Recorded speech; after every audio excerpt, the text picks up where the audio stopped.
What's up, everybody, and welcome to the Personal Finance Podcast. I'm your host, Andrew, founder of MasterMoney.co, and today on the Personal Finance Podcast, we are going to be talking to Joel and Matt from the How to Money podcast about the 6 stages of financial independence. If you guys have any questions, make sure you hit us up on Instagram, TikTok, Twitter, at MasterMoney.co, and follow us on Spotify, Apple Podcasts, or whatever podcast player you love listening to this podcast on. And if you want to help out the show, leave a 5-star rating and review on your favorite podcast player. Now, today, I am really excited to talk to Joel and Matt from the How to Money podcast, and they also have a fantastic newsletter called How to Money as well. And what we are going to be going through today is their 6 stages of financial independence. And I love talking about financial independence in this way because it gives us ways to compartmentalize our journey and our spectrum as we go through financial independence. But in addition, it shows how flexible financial independence can be when you're on your journey to building wealth. So we are going to be going through the 6 stages of financial independence with Joel and Matt, which I love the way that they framed this out. In addition, we're going to be talking about some of their self-proclaimed ways that they are frugal. We're going to talk about how to actually build up the skill of spending money. We're going to be talking about emergency funds, how to build out cash buffers. And in addition, we're going to talk about how they invest their money as well. So really excited for this episode. Joel and Matt are pros. They have been doing this for a very long time and are some of the best money minds that are out there. So without further ado, let's welcome Joel and Matt to the Personal Finance Podcast. Joel, Matt, welcome to the Personal Finance Podcast. Dude, thanks for having us, Andrew. Thank you, Andrew. I am so excited to have you guys here because I've been listening to your podcast for a very long time, and I absolutely love your approach to money and how you teach other people about money as well. So one of my favorite things is kind of going back and looking at your money origin story. So can each of you kind of tell me where you got started with money and how you actually started to teach money as well? Joel, you wanna kick things off? Sure, yeah. So my interest in money started from, not actually a great place. My parents were not terribly good with money growing up, and so there were a lot of money arguments in the house. And I resolved early on that I was like, I don't want money to be a source of contention in a future relationship. I'm going to be frugal as I'll get out. And so that was kind of my initial way of relating to money, was just how frugal can I be? And I didn't really see the positive sides of money, like the building wealth side of things. So I was stuck in that myopic phase for a while.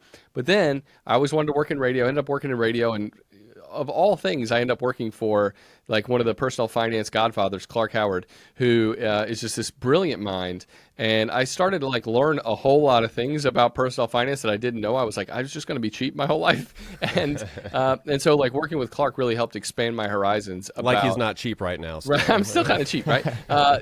You don't necessarily lose that gene all the way, right? It's kind of ingrained in me. But that helped me see all the positive things that money can do to start to build wealth and to start to think about money in a more holistic way. I think for this reason, Joel and I are good partners when it comes to the podcast and how we talk about money, because I basically have maybe the complete opposite story as Joel. It was always something that we talked about as a kid. I remember when I received an allowance as a kid, and I remember getting 10 dimes, and I remember my dad portioning out 10% to save, 10%. We went to a Catholic church, so he's just you got to give 10% to the church, and we were just very intentional about our money growing up. And so there was always a conversation.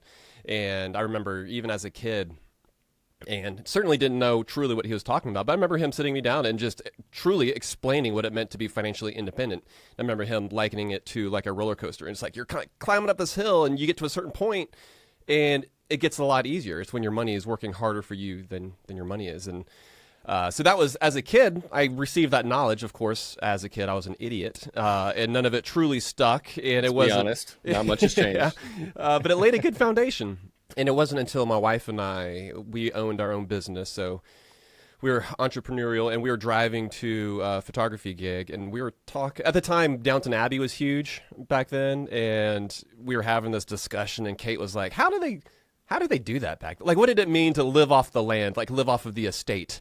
And these are concepts that we'd touched on before, but I explained to her essentially the 4% rule. I didn't know that's what it was called because I wasn't really into personal finance at that point, but I was just it's when your money is earning money and you're drawing on that, and you have the ability to do what you want. And that sort of started us down this path of getting a little more serious with our money. We never went into debt. We spent less than what we made, but that's when we were like on standby as far as like ready to rock when it came to really getting after some of the financial goals that we had for ourselves as a young newlywed couple. And I love that you both had very different paths, and it kind of shows how you can teach, in very different aspects when it comes to the podcast and how you guys kind of approach that side of it.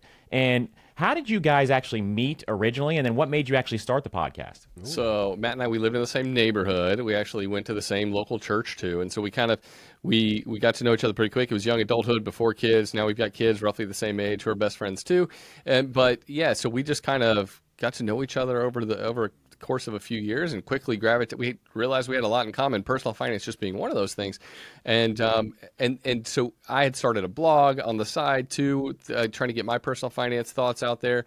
And Matt was like, why don't we start a podcast? And I was in radio. I loved the medium of long form audio. Yeah, you talked about it and you're like, look, I'm thinking about starting my own show. Yeah. And we would talk about it. But it was amazing that it was your idea to do it. And I'm like, all right, yeah, why haven't we done I thought it was your idea. Like, I remember when I came to you and was just like, dude, we're finally going to do this. Because I thought I had heard you talk about it. And maybe I was just tired of hearing you talk about it. I was like, dude, let's just start a show. Like, I'm tired of hearing you be like, oh, but I don't. Yeah. So basically, I was like, hey, every time we get together, what do we do?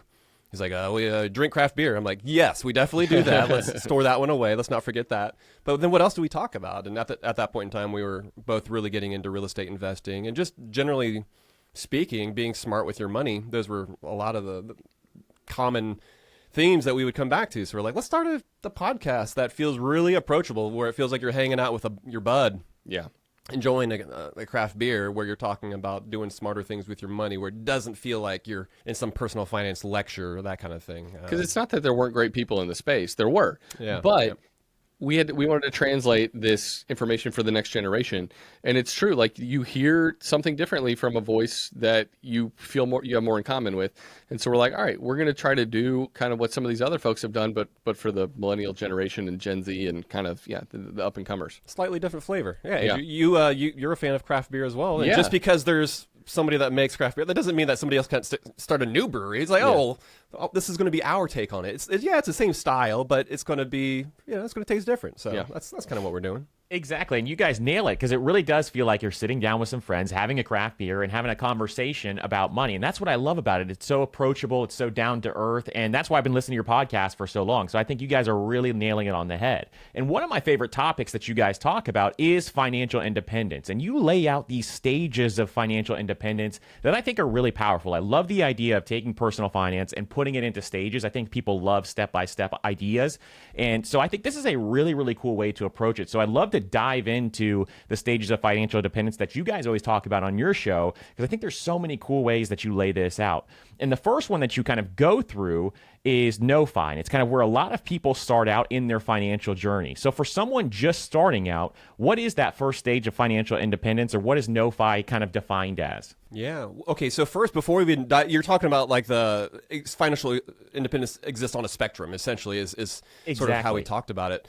But I'll start by saying the reason that we wanted to have this conversation was because we realized, I think there's a lot of folks, when they hear financial independence, they think of it like a light switch. It's either on or it's off. And you can't, until it's actually on, until it's fully on, until you're fully financially independent. Oh, you're not financially independent. And what we realize is that, that can be discouraging for folks, right? For folks who are either just getting started, or for folks who've been plugging away at it for years, and they calculate the number, they do the calculators, and they're like, oh my gosh, I need like $1 million more. But then there might be some folks who are really close to the destination, and they're still got the gas mashed and are going like full tilt, nose to the grindstone kind of approach to the work. And maybe what they realize is that, if you just backed off a little bit, that would increase your your style of living, whatever, like just the way that they're able to exist in a dramatic fashion. And so what we realized is that we needed to like equate it from like a light switch that's on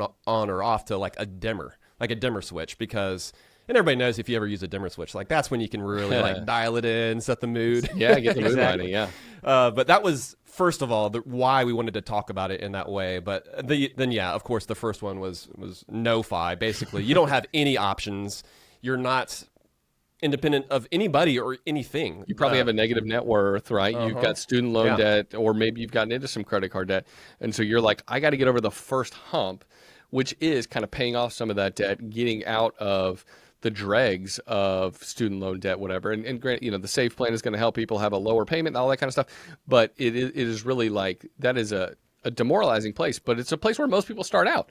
And so you have to meet people where they are. And the fact that like, oh, hey, you're no-fi, but hey, it's not like because you're no-fi, you have no options until you get to financial independence. There's all these steps along the way that are going to help you realize more of your ability to enjoy that independence along the way. And I remember this is where everybody starts. And I remember being no-fi when I first realized that I was no-fi, where I went up to a gas pump when I first got my first, adult job, and I went out and I was living paycheck to paycheck. And I went to go fill up my gas tank at a gas pump, and I didn't have enough money to actually fill up that gas tank. And I remember just feeling that feeling and being so incredibly frustrated. And I go, I got to figure this out. I got to make a big decision to switch my lifestyle choices so that I can actually start to learn how to build wealth. And if someone else is in that specific situation, maybe they are just starting out, they're trying to learn about money, they're trying to improve their financial situation, how can they go from this stage, and what are some things that they can do to get started so they can get to the next level? Yeah, I mean, they definitely need to start kind of tracking and seeing where everything's going, right? That is a huge thing most people don't do. And if you don't know where the dollars are flowing, then it's hard to know how to redirect them, right? And so you kind of have to document where, and you could sign up for and attach all your accounts to a software like YNAB, which might help. You need a budget, which will help you see, okay, this is where my money's going every month. Because lots of times it's like we piddle it away, and the reality is $13-ish spent a day that you weren't planning on spending, whether it's on a lunch out or a craft beer that you maybe should wait to purchase, adds up to something like $5,000 over the course of a year. And so $13 a day, you're like, oh man, that seems like it's not that much, that's a hole that you need to plug. But you have to realize that the hole's there first. And so starting to see where the money is going is going to help you then be able to reroute and make some different choices. Yeah. And then essentially by doing that, what you're trying to do is create some margin, right? Because if you have some money on hand, that's when you're able to go from no-fi to what in that episode, what we called credit card fi. And it's when you're not dependent on the margin that your credit card affords you, right? That's why people go to it, is because they have not created that margin for themselves. Yeah. And economists have found, and we call them our money gears, but the first money gear is to set aside a basic emergency fund, which is $2,467. At some point, we're going to have to update that because I'm sure inflation has taken a toll on that amount. Yeah. But research showed that by having that much on hand, that folks were able to endure like 98% of any sort of financial setbacks that you would be faced with. And so the ability to become financially independent from your credit card. Before, you were dependent on that credit card, on that margin that was being provided to you by the bank. And if you happen to hang on to that balance for more than the 30 days, like, you're going to pay interest on that. And so the idea is to obviously not do that and to make yourself more dependent on your own savings, on your own margin, on that cushion. And that's kind of like the next stage after no-fi is what we called credit card fi, essentially to give yourself some breathing room. Yeah. And like you guys said, I think the budget is so incredibly important to get started on that so that you can track that spending. And I used YNAB as well to get started. And I've been using YNAB for over 10 years now. It's one of my favorite tools. Nice. And the cool thing about that is it just really allows you to actually have freedom with your money, because you can allocate those dollars towards things that you actually value instead of taking those dollars and just spending them frivolously on things that you're not even thinking twice about. And so when it comes to credit card fi, I think I love that phase, and I love that you guys kind of talk about this part, because I think the emergency fund is so incredibly important to have in place as well. So why is it so important to have that first initial cash buffer that you said it was, what is it, $2,400 plus? Why is it so important to have that initial cash buffer for those unexpected expenses, and what kind of things does that protect you from? Yeah, I mean, there's all sorts of like little things that come up, right? There's a car repair that you weren't expecting, or maybe a medical expense that you weren't planning on. Especially Matt and I, we've got kids, and so you never know, someone's going to like fall down, hurt themselves. You got to take them in to see the doctor. I mean, that cash buffer, not having it in the bank, means you're going to have to resort back to those credit cards. Having the cash buffer means you've got the cash to pay for the thing that happened that you weren't expecting. And so emergency fund is not there to put gas in the tank. It's not even there to put tires on the car. Those are expenses you should be saving up for and planning for, but it is there for the thing that you can't actually plan for. And that just prevents it, like I said, you from putting it on high interest credit card debt, and especially with inflation and interest rates rising. It's like, now the credit card interest rates have ballooned so much. It's even scarier to have credit card debt right now. Yeah. I will say, though, I think it's perfectly reasonable for somebody who's just getting started to use their emergency fund more often, right? Because the goal would be over time to plan for every single one of those expenses. When you're 18 years old, you've never replaced the tires on your car, most likely. And so that's something that takes someone like us talking about maybe on a podcast, and they're like, oh yeah, shoot, like how much do tires cost? And is that like is that $80 for all four, or is it more like Nope. $600? And is that something I'm going to need to start putting money towards? And so that's one of those things where over time you refine not only your budget, but you get to refine your spending, and you're more aware of what it is that you're spending on, which is why tracking your expenses is so key. I personally don't use YNAB. I'm old school. I've got an Excel sheet, but I've got Matt has a stone tablet and a chisel. Exactly. He does his budget on. Yeah. But it's the file names is budget.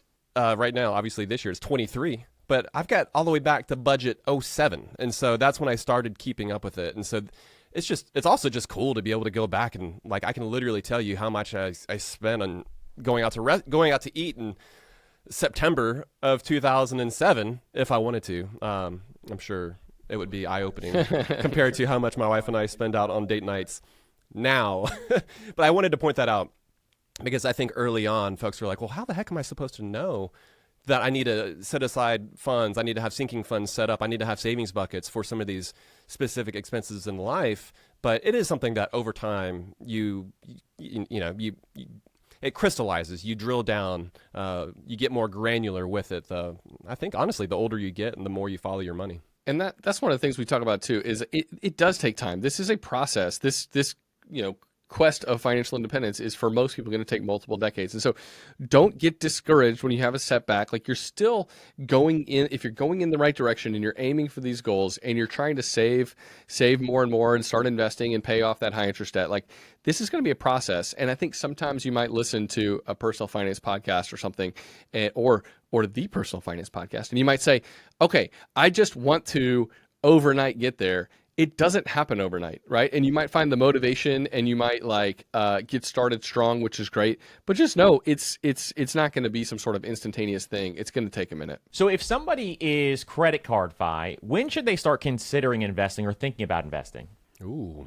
Well, specifically if they have a match, right? And so we think it's incredibly important to make sure you've got that margin set aside that way, because otherwise you're constantly falling back into debt, right? If you are dependent on your credit cards and you're paying basically the highest interest rates that are out there, or you might need to pull money you've invested out at an inopportune time, like you've done, Matt, like early on, right? You wanted to do the right thing. Someone's like, you should start investing, but you didn't have enough cash reserves to actually for it to make sense. I did not have the $2,467 set aside. That is correct. My only saving grace was that it was in a Roth IRA, so I could withdraw those contributions tax and penalty free.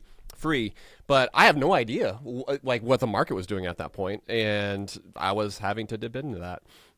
But specifically, if someone has a work sponsored 401k and they've got a match, the ability to earn 100% on their money, up to whatever percentage of their income that their employer is willing to match. I mean, that is something that you want to start looking to pretty shortly after you've got that initial margin set aside, once you are credit card fi.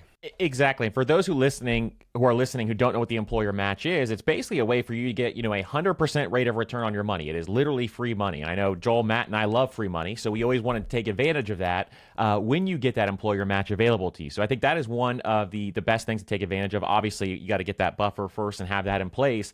But once you have that in place, I think, getting that employer match, getting that 100% return on your money, and then kind of considering it from there is going to be a really, really great thing that you can do. Now, the next one is one that I love. It's called layoff fi. And with layoff fi, can you kind of explain what that is? Yeah, I mean, so basically, like, most of us, most Americans, I'll say, if you're to get laid off, you're freaking out, right? And you're just immediately incredibly nervous about what happens next. You need another paycheck, right?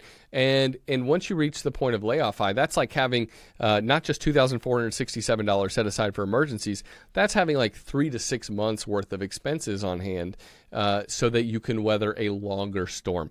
And I've known many people who lose a job and they've got to take the next thing that comes along, which might not be ideal, which might derail their career in some ways, because they don't have enough savings to not have income coming in.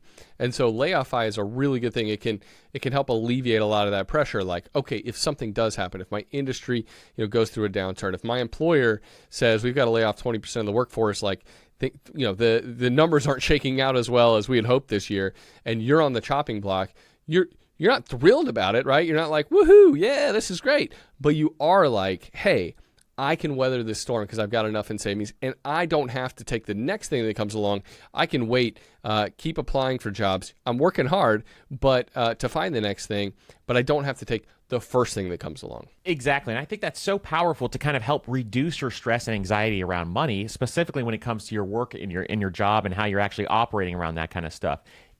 For people saving for an emergency fund, a full funded emergency fund like that, is there any recommendations that you have? Because it's a very difficult thing for people to do, especially very, very early on. Do you guys have any recommendations of how much they should save? And then in addition, how they can actually achieve that goal?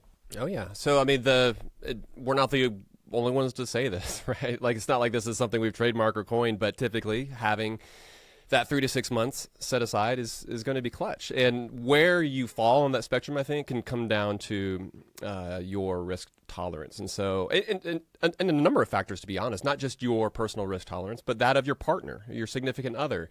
How many kids do you have? How many, how stable is your industry? How stable is your job? Do you have tenure at the university where you're a professor? Okay, maybe you don't necessarily need to have like 6+ months set aside.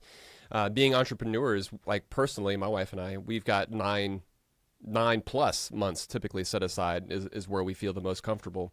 And that also has to do with irregular payments when it comes to when it is that we get paid.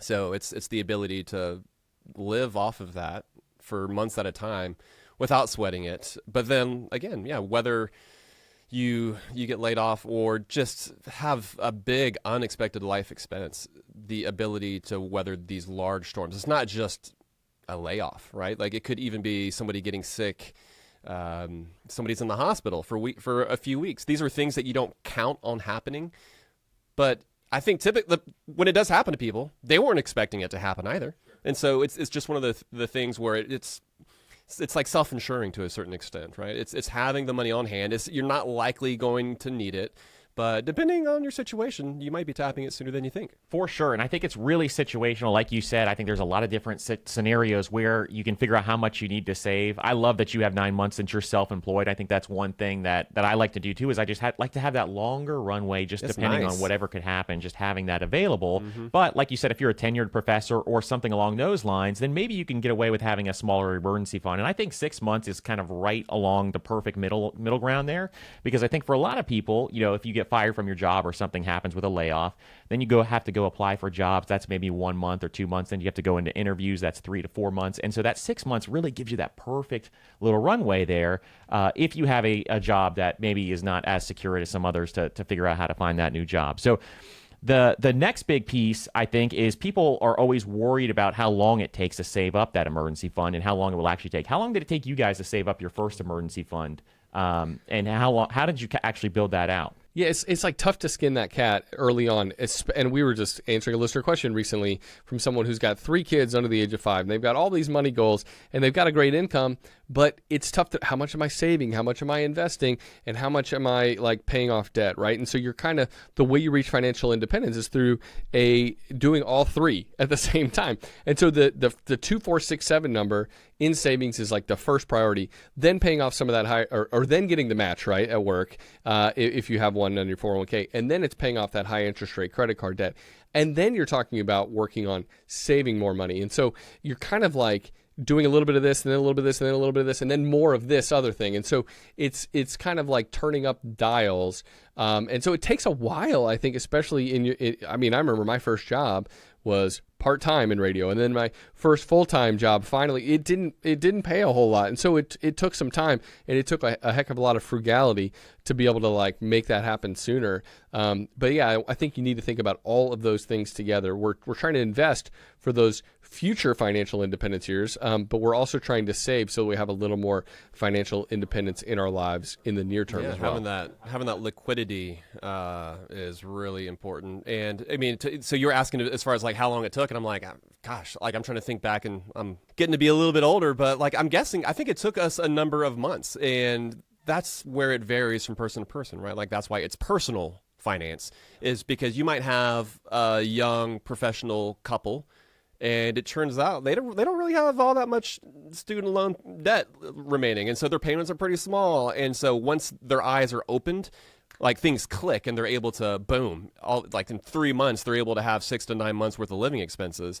and they're moving on to higher levels of investing. But for somebody else out there, gosh, it could take a year, it could take 2 a plus. long I mean, time. honestly, Absolutely. Right. It just depends on how tight things are, where they are in their career, the different debt obligations they might have, and so it just varies from person to person. And I don't know, it's important to cover that, I think, because there might be a lot of folks, and if we're only talking to high wage earners, well, talking about it taking more than a year doesn't. It's like, wait, what are y'all talking about? That shouldn't take that long. But to somebody who might be struggling a little bit more, they're like, no. They need to take that long-term mindset. Like this is a marathon for them just to get to that point of financial stability. Exactly. It is a process, and it's very different for each situation. And I love that you guys brought that up, because I think that's really, really important for people to understand. The next one is Peace Out Fi, and I love this one too. But can you explain the concept around Peace Out Fi? Well, I feel like in my mind, Peace Out Fi and Layoff Fi they're very closely related, right? Because they both have to do. They're both in relation to work. And with that being one side of the equation, right? Like that's where we are receiving the majority of our income for most folks. And so on one hand, Layoff-I, you have the independence, you have the ability to weather a storm that happens to you, right? Like you're playing more of a passive role.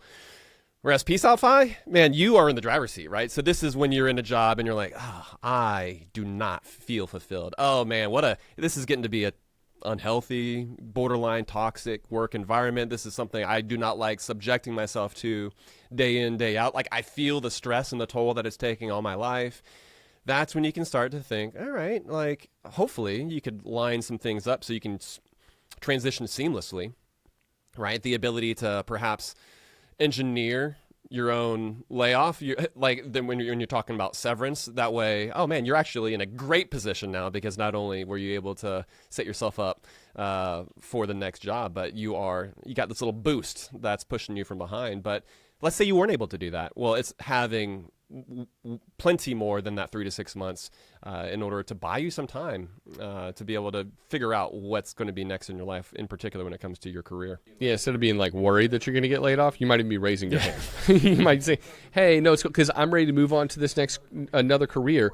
Or it could be the other thing too. If you've got like something like 9 to 12 months of savings on hand, someone in your family gets sick, God forbid, and you say, I want to be by their side through this process, and work is just going to not allow me to do that. So I'm going to have to quit, or I'm going to have to reduce to 1 or 2 days a week. My income's going to be drastically cut. It gives you all sorts of options. And so Peace Out Fi is just this next level where you really get to kind of help engineer your future. Instead of just being protected against things happening to you, you get to kind of proactively decide where you're in the driver's seat. You're calling the shots. Yeah. And man, what a place of like power. For you to have that much on hand, like that should give people a lot of boldness, right? When it comes to not only what it is that they're doing day in and day out, but maybe even pushing back regarding some of the roles that you have. Like maybe you love your company, but you're like, oh, I don't want to do this particular project anymore. Or I'm not a fan of, I'm trying to be, do this in a positive light, right? Yeah, diplomatic kind of way. It's like, I'm actually, I would like to report to this boss instead. There are lots of things, a lot of different options that are on the table when you have that Peace Out Fi, because you're not necessarily worried about whether or not you get canned. And this is a great example of how money is a tool to allow you to have that power. And it's so powerful to be in this position. And one big thing that I love that you guys talk about in this this section, and it is, engineering your layoff. And can you kind of explain what engineering your layoff is? Because I first learned about this when I read Sam from Financial Samurai. He kind of talked about this early on in his blog, and I remember reading about this. I was like, that is such a cool concept, but we've actually never talked about it on this podcast. So can you kind of explain what that is? Yeah, Sam's. That's the first place I kind of heard about it too. I was like, man, Sam, this is a killer idea. But most people aren't in the financial position to be able to or to want to engineer a layoff. They're like, I need the paycheck, and if I don't keep working and I don't have the paycheck, then I don't have the money to pay the bills, pay the rent, all that kind of stuff, put food on the table. But if you have this additional level of financial security, you can start to, like we said, proactively choose your future. And part of that is the potential to engineer your own layoff. And so I took Sam's advice, and Sam was in a particularly fortunate position of working for a well-to-do company in the San Francisco Bay Area. And so I don't think how it went down for him is normal or applicable for most people. I think the way I was able to do it, I was able to kind of use his advice though and funnel it into my own circumstances. And I worked at a radio station when they were going through job cuts, and it was this perfect time for me to say, hey, listen, I volunteer as tribute. I know you're offering out severance packages, so this is actually a perfect time for me to go. Matt and I, we'd already started doing the podcast on the side. Things were going decently well.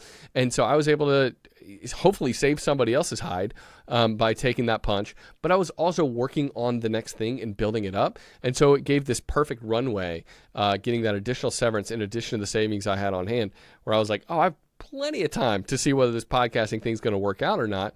And so engineering that layoff, offering myself up, made it so that I had even more padding as I was departing. And I love that you have that realistic actual example that you utilized as well. Because when I first originally read Sam's, I remember thinking, well, he's in this huge bank. I think he was in a hedge fund or something along those lines. And so he had all this, they have all this money that they actually, put aside for these layoffs and things like that. And it was just a very different situation. But I think the way that you did it is a really, really cool thing. And this is the power of having additional income streams as well, like you guys did with the podcast, is that you can make some of these decisions. Or if you have the cash on hand, you can also do that. And you have the power if you, save up enough money and have this cash and liquidity on hand. So I think that's a really, really cool thing that you have set up there. So the next one is sabbatical fine. I think this is a really cool one. I've heard of a bunch of different really cool examples that people have utilized this. But what is sabbatical fine? Yeah, all of these exist on the spectrum, right? And so we're basically taking the previous stage and we're building off of that. And I think we may have likened sabbatical fi to peace out fi, but just on steroids, right? Yep. It's the ability to, with peace out fi, I feel like you kind of have more of a plan, right? Or you've got something in mind and you're thinking, got to be thinking about the next thing, right? And we were just talking about engineering the layoff, and I love that Joel was able to scale Financial Samurai's model. It doesn't have to be this thing where you get this $250,000 package. Mine was not nearly that big. But beyond that, sabbatical fi, it's kind of I don't know. I don't want to call it a midlife crisis, but I think it affords you the ability to say, I'm not totally sure what's next in my life. And a lot of times when you're in the day-to-day, it can be tough to discover that, right? A lot of us don't spend nearly enough time by ourselves reflecting, with quiet solitude. And this is coming from somebody who loves that, but I don't allow myself that freedom because I want to hear the latest episode. I want to hear the news. There's so many books I want to listen to, and it's oftentimes listening because I'm either riding my bike to work, or I'm going for a run, or I'm working out. It's a blessing and a curse, as you know, Andrew, the podcasting. Exactly. But to really change what your life and what your career looks like is what sabbatical fi is all about. It's not, and a lot of employers are like, oh yeah, we offer sabbatical benefits, and it's 2 weeks off or something like that, and right. That's just a vacation, dude. Come on, exactly. I want the Australian version. We're talking about come on, give me months at a time, even a year or so, and where you're truly giving yourself the time to reflect, figure out what it is that you value the most, and trying to determine what changes you need to make in your life. That way, you don't end up at the end of your life looking back saying, "Man, I can't believe I just continued in that standard 9 to 5, or even a more entrepreneurial role. Oh, I can't believe I kept just doing the thing that made me a ton of money, but maybe it wasn't the most fulfilling. Maybe I didn't see the value in it." Whatever it is that an individual might be faced with, it's about getting to the root of that and figuring out what's going to provide you with the most life satisfaction. We're at the end of the life. You're at the end of your life. You're not looking back with regrets, but that you're thinking, man, what I did mattered. That's what Sabbaticalify allows you to do. It's what it affords you. Exactly. And I think that's so incredibly powerful to have available to you, because even people who are in a job maybe they absolutely hate and they have no idea what they want to do next and know where to turn, I think this is a really powerful thing, for your stress and anxiety, to reduce that, your mental health, all those different things. And you have this available to you as a tool as long as you have this built up over that time frame. So have you seen any really cool examples of people who have used Sabbaticalify, maybe traveling the world or anything else along those lines? Yeah, our friend Jillian Johnsrud, I think she just started a new podcast all about sabbaticals, right? And this is like her thing, her territory. She loves the idea of like working some and then taking 9 months and traveling around with her family in a camper. And so they live a really inexpensive lifestyle, and they've been great savers and investors. And so this gives them a lot of flexibility over their time and over where they live in the country even, right? And so our friend Chad Carson, who is an awesome real estate investor, just came out with a killer new book that if anybody's interested in real estate investing, they should pick up. He takes a year. He's done this multiple times. He takes his family, they move overseas for a year in a whole new locale. And normally they're in Clemson, South Carolina, but they'll be in Spain or they'll be in South America for a whole year. And most people would say, like, how is that possible? And it's amazing when you keep your costs in check and you're just a diligent saver and investor, and you're like, oh, wait a second, how did I, 8 or 9 years down the road, you're like, how did I save up all this money just by doing the right thing over and over and over? And that's where people like Jillian and Chad have found themselves. And in Chad's case with the real estate portfolio, it's like there's rent coming in every month to support all of his ongoing costs. And so it's not even this investment portfolio he's having to draw down, and that's supporting his lifestyle. That's allowing him to take sabbaticals, because he works for himself, he's still working a little bit here and there, but he's enjoying his time there. And so, I think work flexibility has allowed a lot more people to kind of participate in the work from anywhere sort of lifestyle, which is great. But having more cash on hand means, well, you might not need to be tethered to a keyboard 40 or 50 hours a week. Even while you're living in this exotic destination, you might actually get to go out there and enjoy it too. And I love those two examples. Those are two really, really cool examples. And Chad's actually coming on in a week or two to talk about it too. So I'll definitely have to ask him about that, because I think that's a really, really cool option, especially with real estate investing. You have that cash flow and all that other stuff that kind of gives you that security as well. So I think that is really, really cool and powerful. So the last stage, obviously on the spectrum, is full FI. And full FI is one thing that most people want to achieve. We are all trying to get there at some point in time within our lives so that we can have, retirement. Maybe we want to work and be work flexible, but at the same time, you have that ability to become fully financially independent. So can you talk about why the goal is not always to just sit on a beach and maybe sip craft beer under an umbrella, for example? What is full FI exactly to you guys? I can't believe that's not I was going to say, I don't know. Sipping craft beer actually. under an umbrella sounds pretty nice, but At least part-time, right? At least part-time. Exactly. well, what you're getting at here, the question behind your question here is, what do we think about work? And that's one of the views I think that we hold, is like, we don't vilify work. I think oftentimes, like, that's the traditional view of retirement, of being fully financially independent. And honestly, even a lot of the FIRE advocates, it's like they're going hard because they want to be able to quit completely. And then once they quit, they realize, okay, what am I actually going to spend all of my time doing now? They're running away from something as opposed to running to a better vision of their lives. And the ability to continue to do something and provide good, certainly if you want to volunteer, if you want to change careers, change industries, and take like a massive pay cut, and all of a sudden you're working for a nonprofit when before you're working and earning a pretty high wage as an executive or something like that. That's something that honestly you don't even need to get to full FI before you do that. But even still, I think what's core and important for us to talk about is the importance of work, and it's something that we hold personally in pretty high regard, right? The ability to do an act, create a good, or do an act of service that somebody else is willing to exchange their hard-earned money for, something like it's a means of currency, right? Like they're going to give you money to do the thing that you do. Like you are able to provide them with some sort of value, and they're willing to pay you for that. How cool is that? Like, you are making their life better. You are either that, or you're just making the world a better place. And that's a noble thing to do. And so when folks are just purely running away from work, it's something that we're not huge fans of. We're not necessarily advocating for that. But if you are, simultaneously, there are folks who have not taken more of the non-traditional view of work, where they have gone hard, they haven't taken any breaks, they are 59 and a half, or they're 65, and they are looking to say, I'm done, right? I want to be able to not work anymore.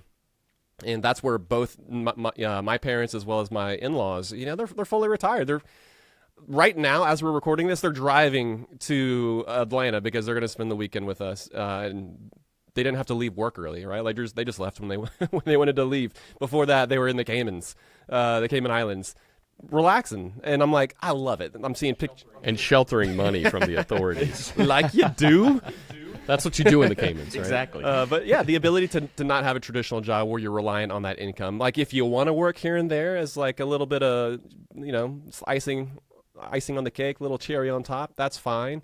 But you're certainly not reliant on that job to provide that income. It's a great ultimate goal, and it's one that takes a long time to achieve, right? A lot of doing the right thing, like I said, over a long period of time, and you do kind of look up at some point, and you're like, wait, these compounding returns that I heard people talk about for years on end, I'm starting to actually see them, and I'm starting to see my account balance grow not by thousands, not by hundreds, but by tens of thousands of dollars in a given year, maybe, and that's like a really, really crazy, interesting thing to watch because intellectually.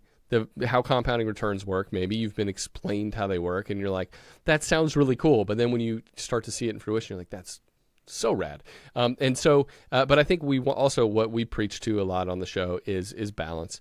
And I don't think you necessarily want to work. That's why the spectrum thing matters so much to us is you don't necessarily want to work 70 hours a week so you can achieve financial independence in 8 years. There's some people who are willing to do that, right? Nose to the grindstone for some of those really important years, right? Whereas this morning, I had coffee with a friend. I went for a nice 5.5 mile hike, and now I'm having this lovely chat with you. And so I want my life in the here and now to have balance, and then I also want it to have balance in the future. And so you have to. It's ideal. It's smart to optimize for the thing that you want, not just off in the future, not just that future financial independence, which is something we're striving for, but do it within moderation. So that, yeah, maybe you could do it in 8, but it would mess your life up now. And so you say, all right, listen, it looks like it's going to take me 14 or 15 years. And it's okay because then I'm actually going to like my life for the next 14 or 15 years, as opposed to feeling like I'm just like working my butt off in order to, that's why it doesn't have to be all or nothing. And that's one of the things we talk about too, is like exploit it along the way. Don't just achieve these levels of financial independence and just let it be numbers on a screen. You can exploit it and say, all right, I am taking 6 weeks off. Like I'm going to go to Spain. This is one of my goals, and hike the Camino Santiago, right? I'm going to do that for a full month.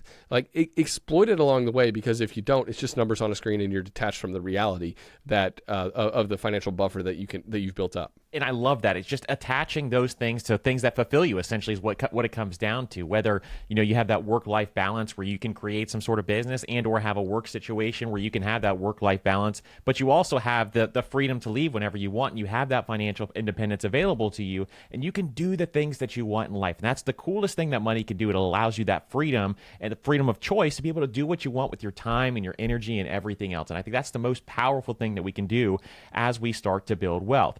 Now, I kind of want to shift gears because I love that you guys have that spectrum there, and I appreciate you guys creating that, because I think that is one really cool way to kind of think about financial independence, and I love how you think about it going across a spectrum.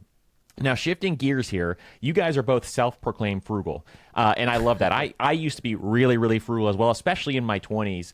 I was really, really frugal. Less so now, especially since I've had kids as well. I've loosened up the belt a little bit there. But what are some of the most frugal things that you guys do on a regular basis? Yeah, once you have kids, you kind of, to a certain extent, don't have a choice. You're just like, oh my gosh, it feels like you're just hemorrhaging money. And it all starts with that, Exactly. At least for us, being self-employed and having 4 kids. It all starts by roughly paying $10,000 a pop for each kid. So I'm just like, okay, Exactly. this is going to be a different world. But Matt buys them on Craigslist. That's why they're so expensive. I'll kick things off. I still am frugal, borderline cheap at times, Andrew. But I would say one thing that I think might surprise a lot of folks.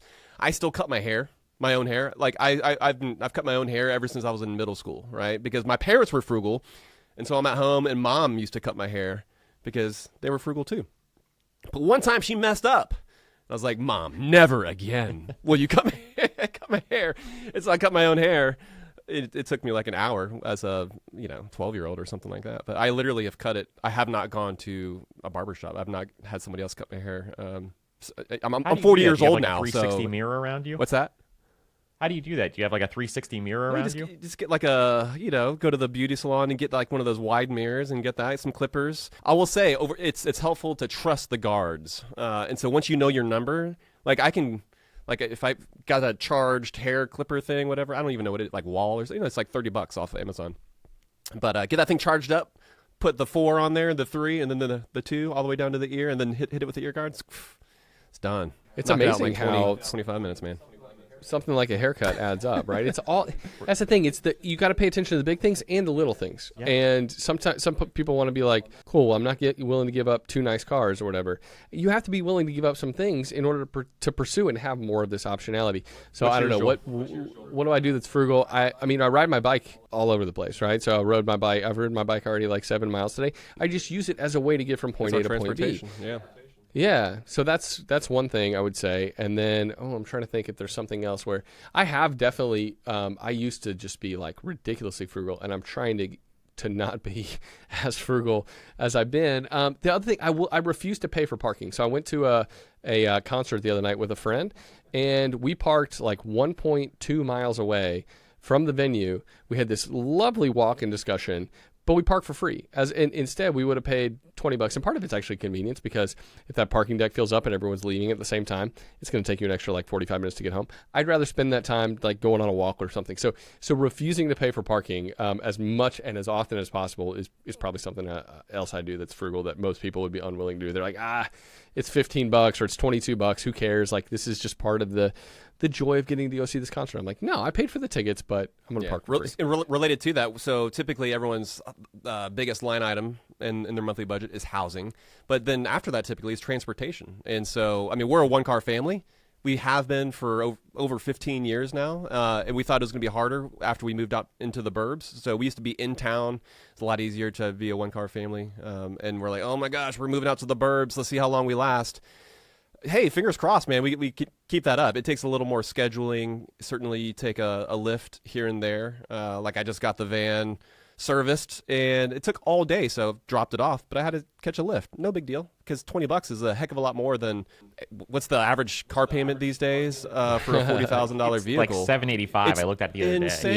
Yeah. And so, yeah, you can afford a whole lot of Lyft rides if you're not forking over an additional car payment every month, which is what most Americans are doing. So, and that's what I love about you guys, is that you are kind of frugal with intention, and there's intention behind why you're doing what you're doing, which I think is really, really cool. So one thing that I had to learn when I was really, really frugal in my 20s was kind of how to build out a skill of spending money and figuring out what are the things that I actually value in spending money on. And you guys have a great concept around this called the craft beer equivalent. So can you kind of explain what that is and how you can actually build up that skill of spending money on things that you value? Yeah, money that you're saving or investing is really supposed to be deferred consumption. You're thinking about it as in like, okay, I'm setting this aside so that it can grow so that I have more money to spend later, or to give away, right? Whatever that might be. And if you're thinking about it as just numbers on a screen to get as, like Warren Buffett, great example of a guy who lives the same way, which is totally fine. Like, you don't necessarily need to blow it out, but it's also like at some point you could probably change some things too. And what is it that you like, and what is it that you care about, and what is it that you eventually do want these dollars to go towards?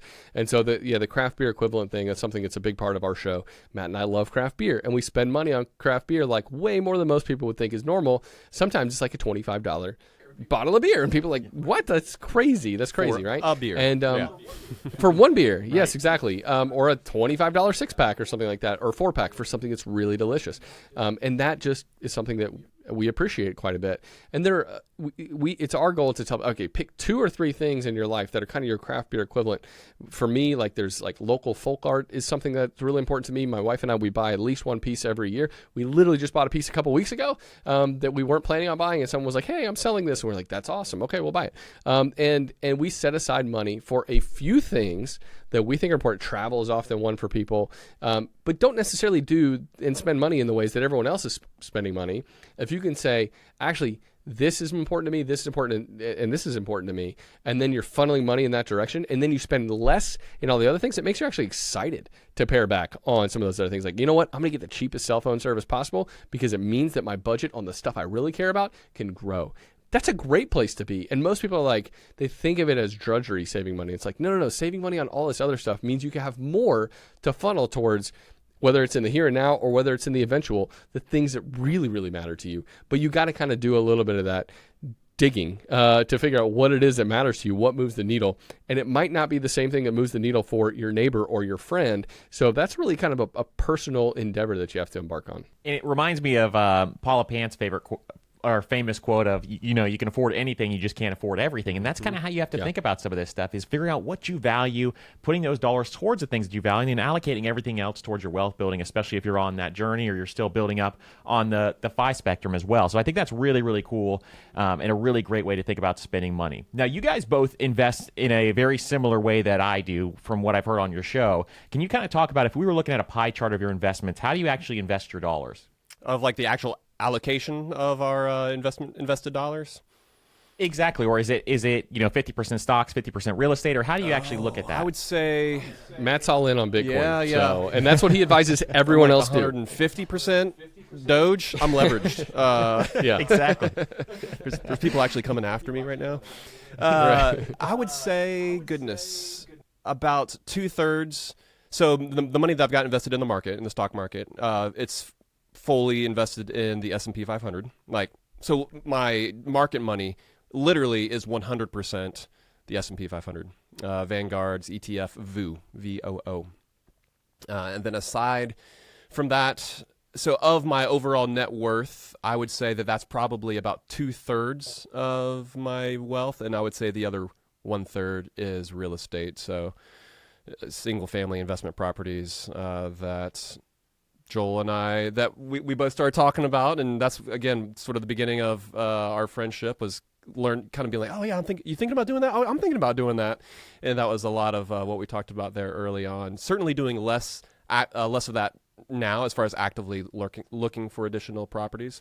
We're kind of cruising right now, given where interest rates are, given where prices and how tight the market is. And we're taking that Chad Carson mentality. You don't want to overdo it either. Yeah. Exactly. And for me, I like to personally manage those, and I kind of like where things are right now, and that might change as different opportunities become available. But yeah, right now, 1/3 real estate, 2/3 stocks. Yeah, mine's probably half and half real estate and stocks, and yeah, similar, just low cost index funds, and then these properties that I accumulated every couple of years, just saving up more for the down payment. Sometimes it was moving into the next property, other times it was identifying another property that made sense. They were all super local that I could manage locally, and I think that's a really good recipe for people to kind of get started on real estate investing if they're interested. It's not for everyone. It's far less passive, especially in the beginning.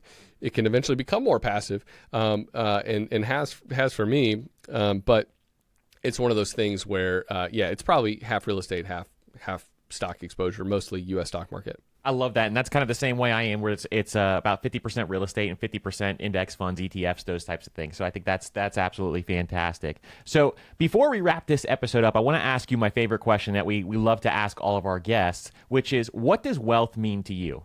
Ooh, what does wealth mean? I don't think I'm the first one to say this, but having wealth means that you have options, right? But specifically, you have the option to do what it is you want, when you want to do it, and with who you want to do it with. And so the ability to just control your fate to a certain extent. Again, kind of harken back to what we just talked about when you're talking about how FI exists on the spectrum. When you are no FI, you don't have the option with any of those things. Like, you are told basically what it is that you're going to do. You're told when you're going to do those things, and you're also told who you have to work with and who you're going to do that with.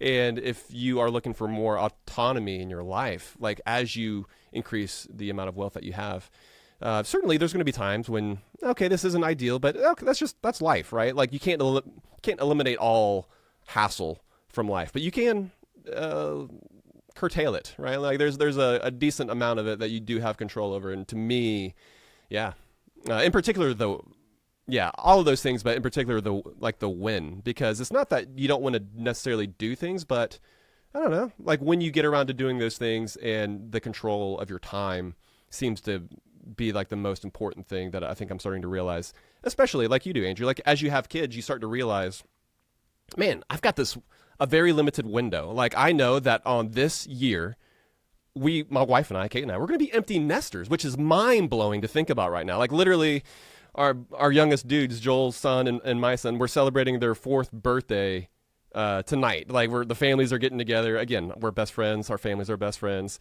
Our parents are starting to become best friends. That's like a new thing, which is kind of awesome. Weird.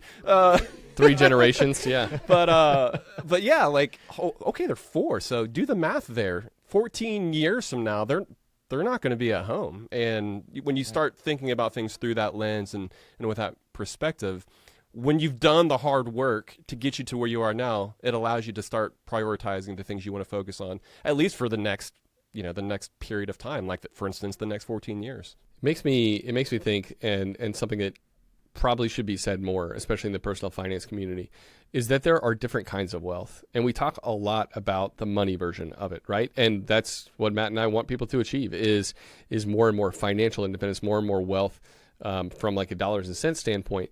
But there are other varieties of wealth that you can experience in your life, like relational wealth, right? Like health wealth. And we have so prioritized financial wealth that we've deprioritized these other things. And the reality is that if you live a more frugal existence and you funnel money into, proactively into the things that matter, but you dial back on some of those other things, it will allow you to be able to enjoy some of those other forms of wealth, I think, more readily and without inhibition. And so for me, it is being able to enjoy and have deep, meaningful friendships, to spend more time outside in the outdoors, to spend more time doing things that, like, I don't know, grow my family health, my personal health, my all that kind of stuff. So I guess when I think about wealth, I'm thinking of like, man, yeah, it's part of it's money, but it's all these other things too. And the more that your money is kind of dialed in, the more you get to enjoy those other forms of wealth. And the more you're like stressed and worried about money, the more you don't have that taken care of, it's going to impact all those other things, because it's like this looming cloud hanging over your head. It's creating kind of this ongoing stress, right? For a whole lot of people, where it makes it so it's so much harder to enjoy your family, because you're like, am I going to be able to pay the bills this week? Maybe you're shorter with your kids, or you don't have that long leisurely date night with your spouse. You haven't prioritized it because you don't feel like you have the time or the space or the money to actually do it. And so, yeah, that financial wealth can accelerate these other forms of wealth that I think are just as important, if not more. I could not agree more. And those are 2 of my favorite answers that we've ever had to that question. So that was absolutely amazing. Joel and Matt, thank you so much for coming on. This has been amazing. Where can people find out more about you, your podcast, newsletter, everything else? Yeah, you can find everything up at howtomoney.com. The podcast, the newsletter, helpful articles, social, everything. Just head over to howtomoney.com. Awesome. Thank you guys so much for coming on. This was absolutely amazing. Yeah, this was great. Andrew. Thanks for having us, Andrew.